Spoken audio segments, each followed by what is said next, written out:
अनिका ने कहा कि वो रिया को होटल छोड़कर घर आएगी। अनिका की इस बात को मनीषा ने तुरंत मान लिया। जैसे ही अनिका रिया को लेकर हॉस्पिटल के कमरे से बाहर निकली, मनीषा और कामिनी भी उसके पीछे पीछे निकले।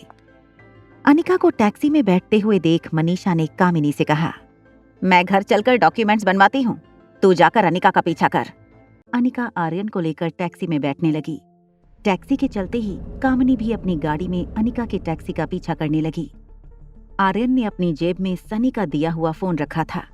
उसने चुपके से वो फोन निकाला और रिया को मैसेज किया, हमें जल्द ही किसी अननोन ईमेल एड्रेस से मम्मी को ईमेल भेजना होगा। क्या ये काम तुमसे हो सकता है? तुम्हारा काम हो जाएगा, मगर मेल भी लिखना क्या है? पीछे बैठी अनिका को लग रहा था कि रोज की तरह रिया अपने मोबाइल में गेम खेल रही है। उसके मन में इस वक्त सिर्फ 2 सवाल चल रहे थे। कहीं कंपनी कामिनी के नाम करने के बाद भी अगर उन लोगों ने उसे अपने बेटे के बारे में नहीं बताया तो? अनिका ये सोच ही रही थी, तभी उसकी नजर अपने मोबाइल की फ्लैश होती हुई स्क्रीन पर पड़ी। उसके नोटिफिकेशन में किसी अननोन ईमेल एड्रेस से एक मेल आया था।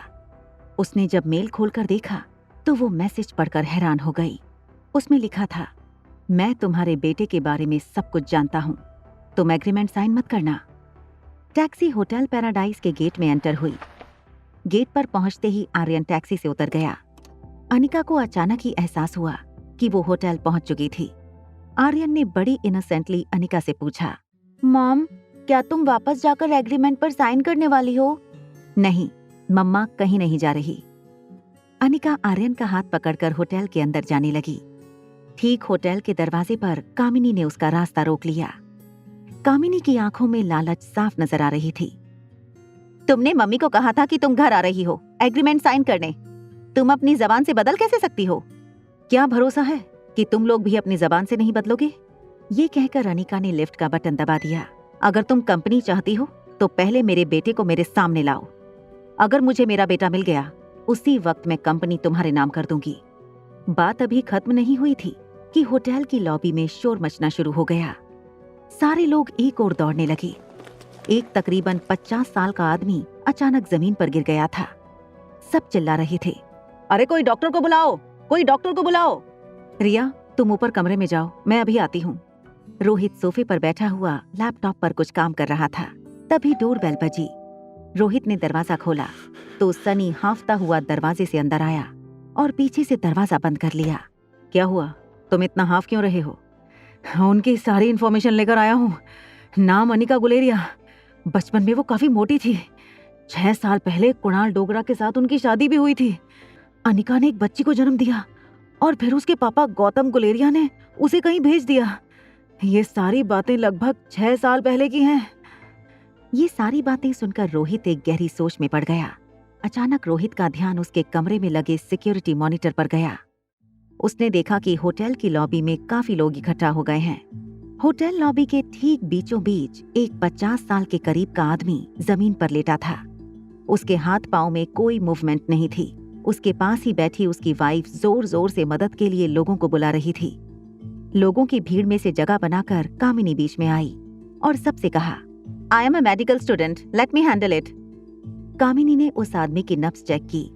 उसकी पल्स बिल्कुल धीमी पड़ चुकी थी। कामिनी ने उस आदमी को सीपीआर देना शुरू कर दिया। तभी अचानक अनिका कामिनी के बगल में आकर बैठ गई। उसे पेशेंट की छाती में पानी का दबाव महसूस हुआ। तभी उसने कामिनी को सीपीआर देने से रोक दिया। ये क्या कर रही हो तुम? किसी की जान खतरे में है। एक डॉक्टर को उसका काम करने से मत रोको। सीपीआर इस पर काम नहीं करेगा। कामिनी के पास ये मौका था अनिका को सबके सामने नीचा दिखाने का।